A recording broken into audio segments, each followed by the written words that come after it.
Hey, peace family, Michelle here from supersfarm. So it is 2025 and it has gone by. 2024 went by so quickly, and a lot of great things have been happening here on supersfarm. And so one of the things that we get to be excited about as the new year rolls around is garden planting. And so I just like to share with you some of my process for garden planting, and it begins with just putting things down on paper. So I have moved to the front of my grow rack here the list that I used last year for 2024, and we are just going to basically fill out the same process for 2025. All right, I am still very much a manual person. I have seen some new technology that I'm really interested in with using an iPad and I guess it's called an iPen, where you can make all of your list electronically, and I think that is pretty cool. So I may be investing in that, but for now, if you are not new to supersfarm, you have seen my handy dandy sketch pad that I love to use. So for this year, our herbs are going to pretty much stay the same.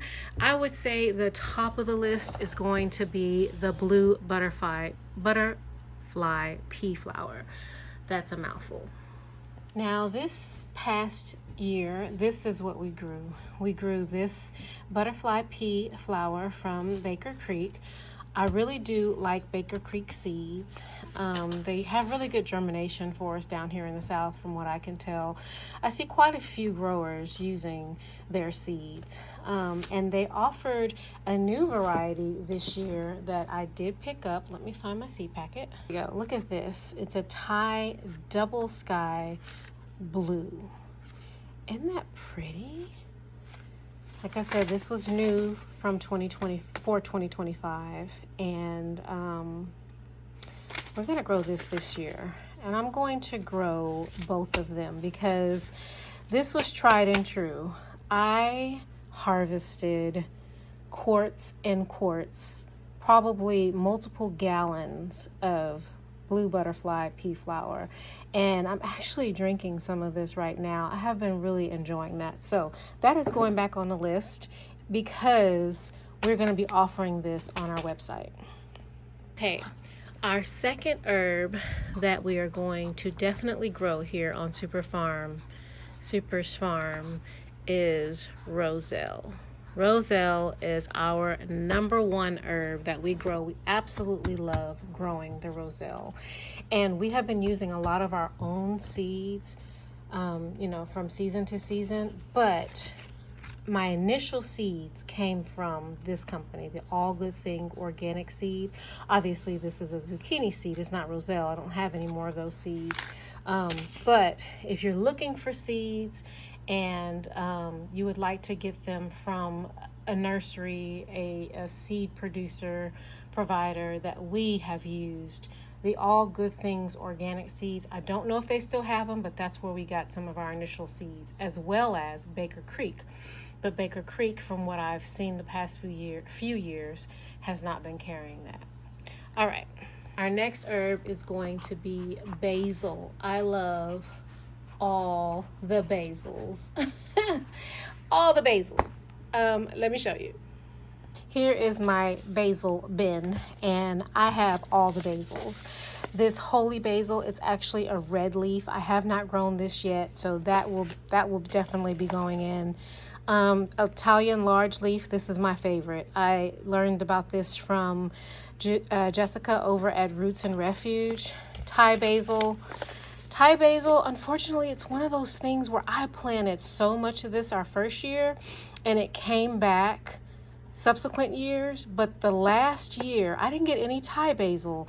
So I'm not sure if it's because we had such a drought last year, but none of my basil came back, my Thai basil. This is also known as holy basil, and there are different varieties of holy basil. This one is, I don't know how to pronounce it, but maybe capreo. We'll go with that. Anyway, this is definitely gonna have to get planted again. I love lemon basil. I grow this for my sister over at Unique and Natural, who loves the lemon and lime basils. Cinnamon basil, it did okay for me. The seedlings did really well, but then when I transplanted them, they didn't really like that. So I didn't get to harvest that much cinnamon basil, maybe only about a pint, and then I didn't have any more.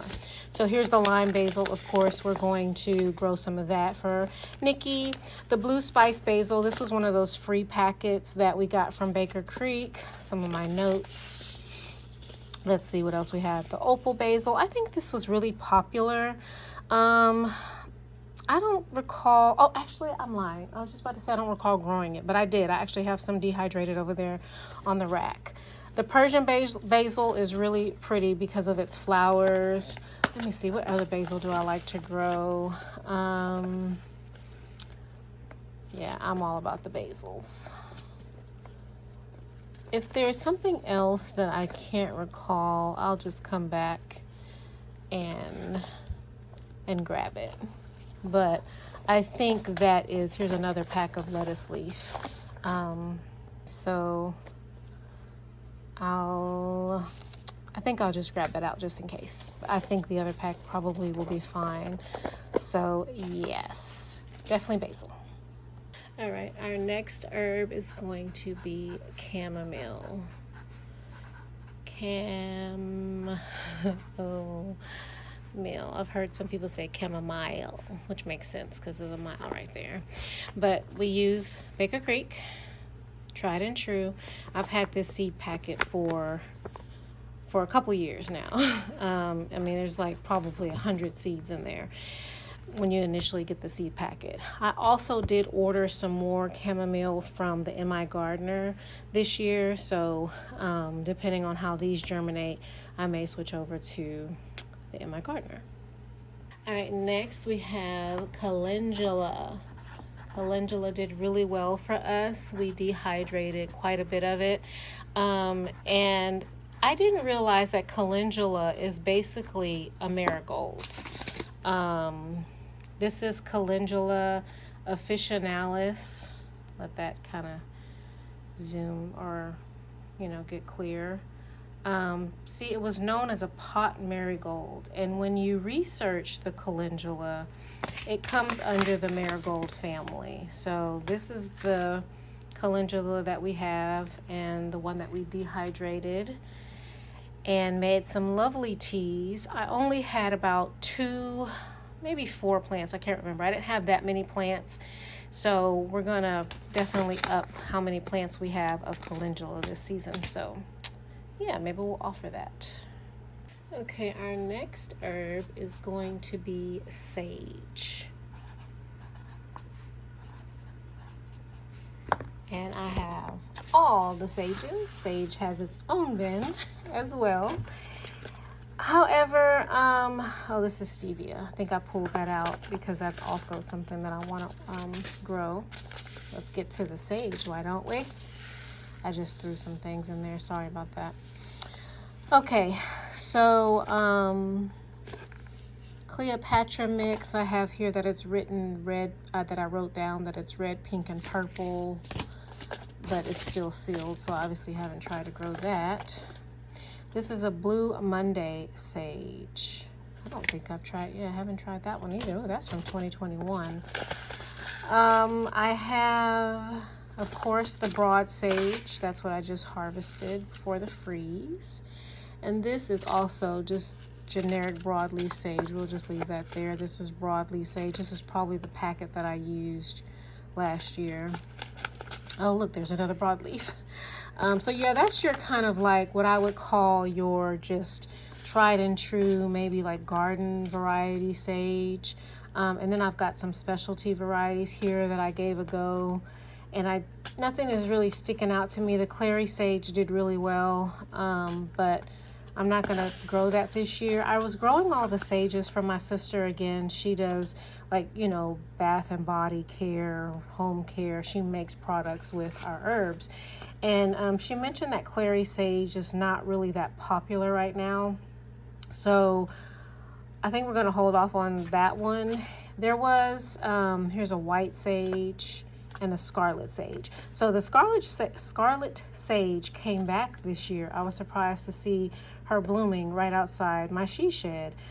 Scarlet sage is really fragrant. I really enjoy these around. So I think I'm going to grow this, but not to provide, but I just like them kind of growing around the property. So that's what we'll do with the scarlet sage. I'm really drawn to this one. That must be why I bought it. Look how beautiful that is. We may come back to it. I have to be reasonable. I can't grow all the things. Remember that. You can't grow all the things. No matter how hard we try, we do want to grow all the things. Okay, so next is stevia. And I have been using this same seed packet for at least 3 years. Let me see if there's a date on it. I don't see a date. But I got these from the Urban Farmer. Oh, look, test date 3/20. And there's still a handful in there, a little bit in there. There's only 25 seeds to begin with. But when I get limited seeds like that, I don't just plant them all at once. I just kind of, make sure I can get them to germinate and do their thing before.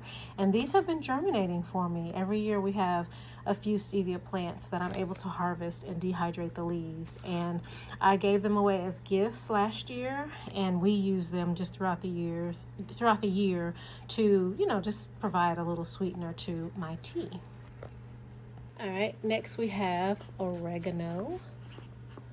Oregano was a game changer for me. I honestly didn't really eat oregano that much before I grew it. When I started growing it and we dehydrate it, it is a game changer. Like, oregano is what it is. That's where it is. Like, if you want to really get a good bang for your buck, grow oregano. Oregano is a perennial. It does come back for me every year. I dehydrate it, and man, dried oregano in your spice cabinet, I'm telling you, like, you're missing out if you have not tried oregano. And I don't know all the different varieties. I'm sure there are different varieties. This is the same one that let me see when I got these seeds. 23. Okay, so not that long ago. This one has worked for me. It's called Wild Zaytar. Okay, so yeah, she's gonna stay in my garden. All right, next is cilantro. And these seeds got to get going now. I probably could just go ahead and direct sow these. This is from 22, and I have different not different varieties, but different packets of cilantro. I just pulled this one out for the visual. The slow bolt, I can't say that here in our East Texas heat that it actually was a slow bolt, but I did grow this one last year and it did well. So cilantro is just kind of a staple here in Texas. We eat a lot of Tex-Mex and you just have to have it. All right, so the next herb we have is dill. And dill is also really good, especially if you love to pickle things. Homegrown dill, homegrown anything, okay? You might hear me say that over and over, but homegrown dill, dehydrated, and you'll have to, well, for me here in Texas, I have to preserve my dill because the dill will be spent before the cucumbers.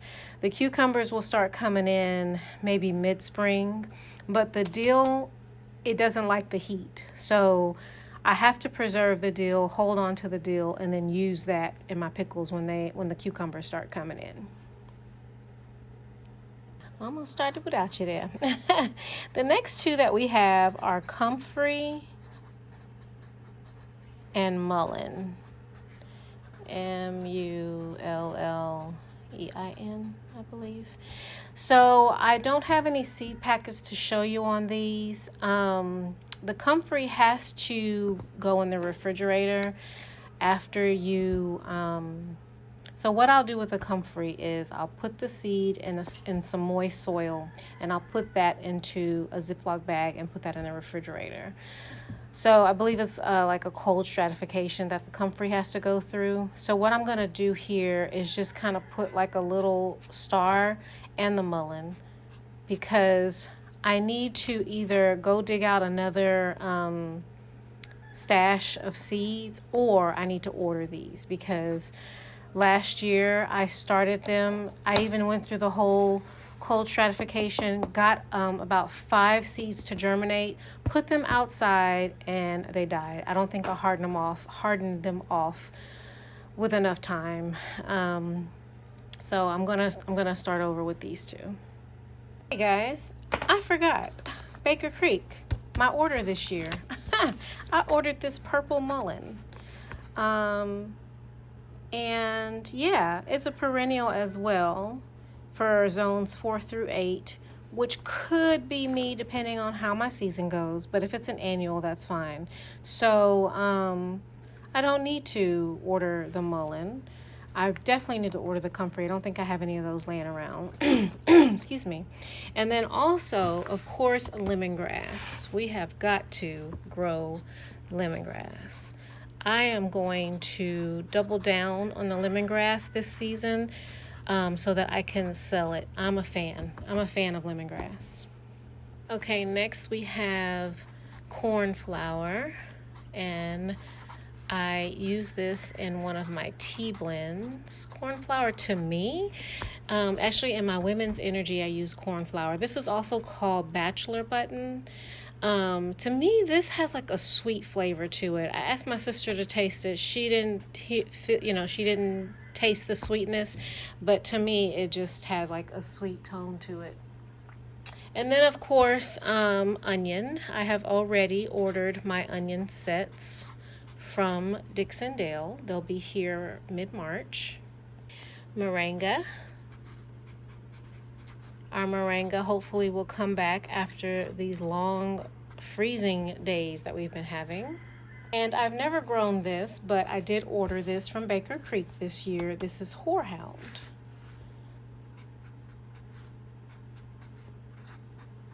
So I put these little boxes next to the name of the herb with the intention to go back and like check it.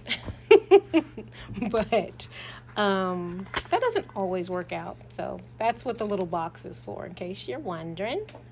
And we're back over here to my 2024 list because I want to share with you, I will go through and add the veggies that I'm going to grow and the flowers that I'm going to grow for 2025, but I really want to show you my complete process for seed starting. So we'll use the herbs that we have, and off camera I'll go through and finish this for myself. The key word for 2024 was intentionality.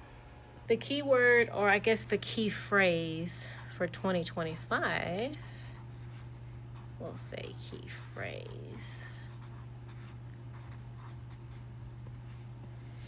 is, this is really odd writing through the phone like this, define success.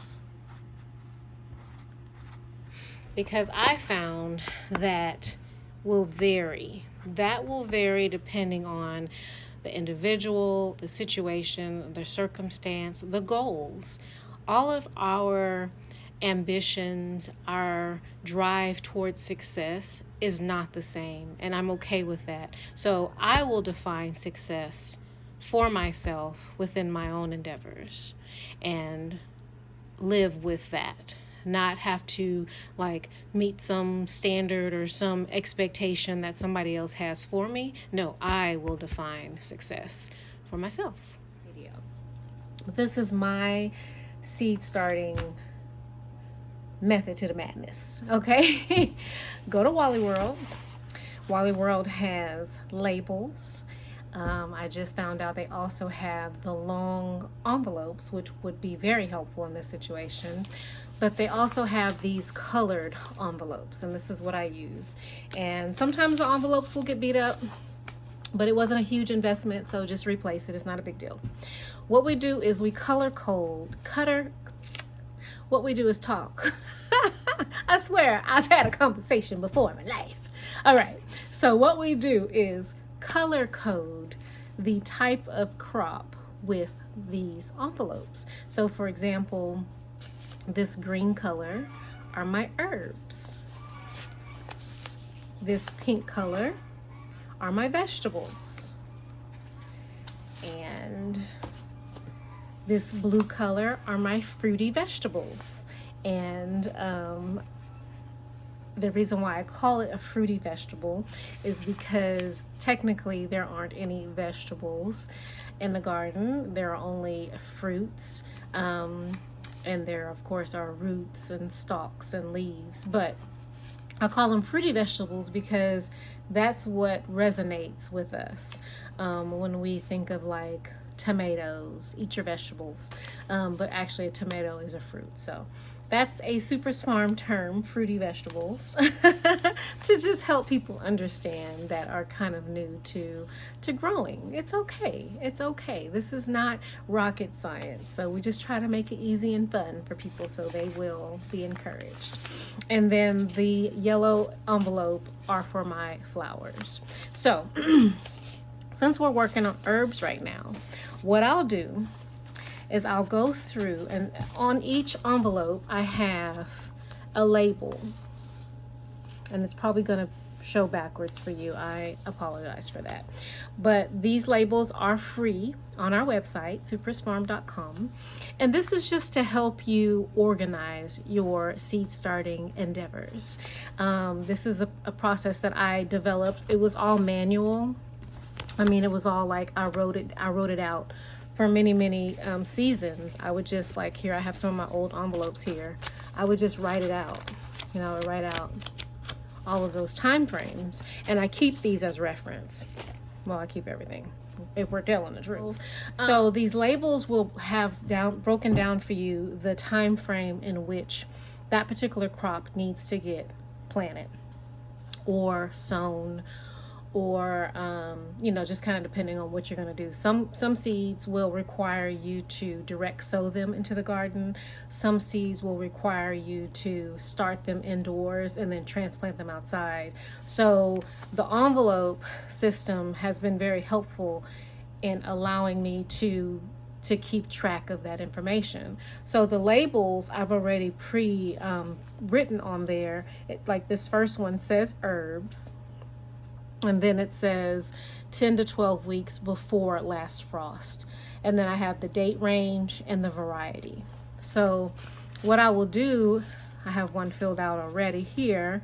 Unless you move, these date ranges will, you know, they'll be tweaked just a little bit. You know, if we have like a leap year and all that kind of stuff, but not majorly. I mean, you can always go back and double check it, but for the most part, your last spring frost and your first fall or winter frost will be the same. Those dates will be the same. And so the way that you plant a seed using the information from the seed packet is based on those dates. So for the most part, the time frame in which you'll be planting is pretty much going to stay the same. So I have here for my 8 to 10 week label, 8 to 10 week before last frost. And then I wrote down the date range for that. So the date range would be January 28th to January 21st. I need to go ahead and start these seeds, okay? And then I have the varieties written down here: feverfew, the butterfly pea flower, and the stevia. So I need to start those seeds at that time. And then also, if you do decide to check out these labels, I have some that say now. You need to sow them now, because ideally week by week you're going through and you're working through all of these particular envelopes. So then when you get to now, you're there. You are there. That means that we are beyond, or we have just met our last frost and anticipated last frost, and it's time to sow. And then I have some that say direct sow. So not so much after the frost can I think of any. I mean, I guess I could start my basils and stuff directly, but for the most part I can't think of any herbs that I would want to direct sow into the garden after my last frost, because we have such a long growing season here. I probably could like start basil. That's the main one that's coming to my mind directly in the garden. But the labels are going to be for each category. So even though you may not have anything that you want to direct sow at either 2 to 4 weeks before last frost or 4 to 6 weeks before last frost, which are the labels that I have for your herbs, you may have something that fits into that category for your flowers or say your fruity vegetables.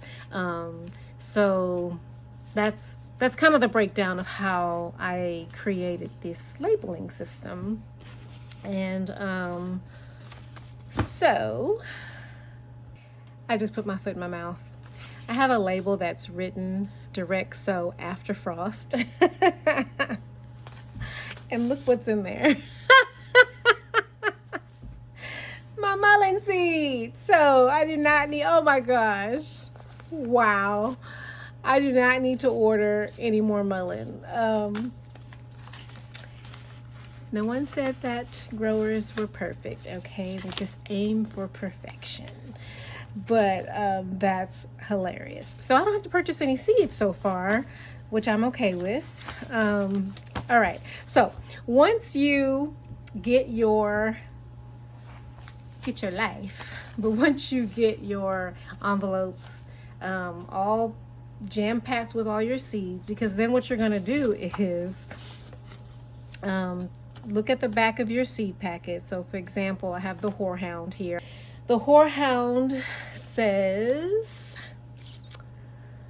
let's see, perennial traditional remedy for a cough. That's why we're growing it. It thrives in full sun and well drained rather than poor or dry soil. It says to start plants indoors, barely covering the seeds. Keep moist till sprouts appear. Cut back the plants in the fall to keep compact and productive. Now it says to start the plants indoors. So this is one where I'm going to have to do a little research to see when exactly I need to plant this. I'm surprised. Baker Creek is usually very helpful with the time frame, so that was not a good example. But sometimes you have to do that. Sometimes you've got to go and do a little research, unless you're just familiar with the plant. Like I said, that's my first time growing horehound, so I'll have to do a little research on the time frame of when I need to plant that. But let's see, what do we have here? Oh, I'm not growing this. Let's go to something I'm growing. How about that? Okay, oregano. All right, please don't fail me now. This one says start seeds indoors, surface sow, and gently press seeds into the soil. Prefers warm, dry site, somewhat alkaline soil. And good night, Baker Creek. Now I have this one written down because I've grown this. 1 second. All right, so might have a little bit of a different angle from the previous shot. I had to move my little stand that's holding my phone. Anyway, oregano. So we have our envelope system, right? And we're gonna find the envelope that says 6 to 8 weeks before last frost. That's when you need to start the seeds for oregano. So then we will just go and place her in our envelope as such. And some of the envelopes will get quite stuffed through this process, which is okay. It is okay. You can always go and purchase more envelopes. It's not a big deal. That's why I like this system, because it's very flexible, and I can change things as I need to, and I don't have to feel like I'm undoing everything. I'm the type of person where if I have to cross out on my notebook, or I mess up a word or something, I like start over. So I'm working on me, okay? You work on you. But anyway, family, just wanted to share with you my process for starting seeds. So then, of course, We just go by this. This is our golden rule here. This is what's going to guide us for the seed starting. And then I have my roller cart here. Don't you like this roller cart? With this container that has seed starting mix. Now, I bought this for the farm workshop that we had a few weeks back that we actually never got to, just to show that this is available. I have my own way of starting seeds and my seed starting mix because we start such a large volume of seeds. It's no shame in the game if you use this. This is OMRI listed. They say it's organic. So I think if you need to purchase seed starting mix, there's no shame in purchasing this product. As a matter of fact, I think the organic version of this is fairly new. At least I hadn't seen it for a few years. I was using the regular Jiffy seed starting mix, which is a couple dollars, cheaper. So you just do what works best for you. Now, I will definitely be showing you the seed starting process if that's something you're interested in. I just wanted to share with you the way that I plan seed starting. So as I discussed, we'll go ahead. The main thing is getting it down. And what I always tell people is the craziest thing that you think you want to grow, write it down. Write it down. Now we're going to prioritize the things that we eat. We always want to grow what we eat because that will motivate us to actually be able to reap the harvest, right? So start with the things that you eat, but then write down crazy things like bee balm, if you're not familiar with bee balm, or horehound, if you read something in an article that said horehound was good for relieving phlegm and you want to make a tea with horehound for your people. Just, of course, you can do that. It's your garden. You do what you want to do. But I always encourage people, start with the things that you eat, the things that you like. Maybe you tasted it somewhere and you're like, I really like that. Grow that, okay? And then we work backwards. Then we kind of dissect it to be able to determine what's really going to make sense in my garden. So I hope that this helps, family. I wish you so much success in your garden. supersfarm, we are here to show our family, and you now are our family, is that there is a path to living a different type of life. There's a different way of living that we didn't even know about. And I just want to share our process with you. I want to break through all the noise, break through all the ignorance, and show you that me, a city girl from Houston, can live the dream. And this is the dream, to be able to get your hands in the dirt, work with animals, work with the land, understand how God created this beautiful place that we have the pleasure of being stewards of. Until next time, family, peace and blessings from supersfarm.